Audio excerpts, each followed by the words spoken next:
शिवाङ्गिरद्रताङ्कुशपाहिकोऽसि पुरुषण्डगत शिवे नवतसात्वादिशाच्छापदामसि यथा नः सर्वमिज्जगदधक्ष्मतो सुमनासत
అంధకారాన్ని పారదోలి జ్ఞానమైనటువంటి వెలిగించేది దీపాలు. దాంట్లో ఉండే తైలం ఏమిటో తెలుసా? మన పాపాలు. ఆ ఒత్తి ఆ తైలం నుంచి పాపాల ప్రక్షాళన జరుగుతుంది. రామ అంటే చాలట, రా అంటే మన లోపల ఉన్నటువంటి పాపాలన్నీ బయటికి వెళ్ళి మా అని అగ్గిలో ఆహుడైపోతాయి. అంత విశిష్టమైనటువంటిది రామ జపం. రేపు ఎంత జపం చేస్తే ఎక్కడైనా సరే మన తెలుగు రాష్ట్రాల్లో శ్రీరామ మన పండుగ చేసుకుంటాం. కాదు యావత్ భారతదేశం మొత్తం కూడా చేసుకునేటువంటి అద్భుతమైన పండుగ ఏంటో తెలుసా? శ్రీరామనవమి. నిజానికి రాముల వారి కళ్యాణం జరిగింది ఫాల్గుణ మాసం పౌర్ణమి రోజు జరిగింది. కానీ మన తెలుగు రాష్ట్రాల్లో శ్రీరామనవమి రోజున మన పండుగ చేస్తాం, ఎందుకంటే ఆయన పుట్టినరోజు కనుక. కానీ రేపు జరిగేటువంటిది అద్భుతమైనటువంటి ప్రతిష్టా కార్యక్రమం కనుక యావత్ భారతదేశం మొత్తం నువ్వు రామ జపం చేసినా, రామనామం రాసినా, రామకోటి రాసినా, రామ కళ్యాణం చేసినా కూడా, మనం ఏమి చేసినా కూడా అదంతా కూడా భగవంతుడైనటువంటి అయోధ్య రామరాజుకి దారిపోస్తాం.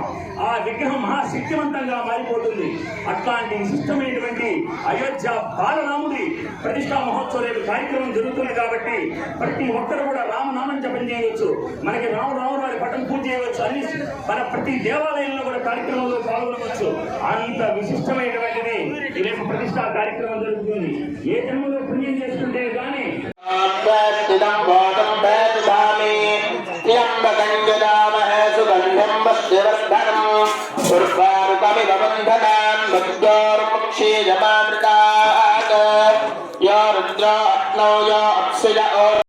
వీలైనంత వరకు మనకి దగ్గరలో ఉండే ఆలయాల్లో చేరి అందరూ సామూహికంగా ఈ యొక్క ఉత్సవాలన్నీ కూడా మనం జరుపుకోవాలని చెప్పి మన విశ్వేంద్ర పరిషత్ తరపున మనకి ఆదేశించడం జరిగింది.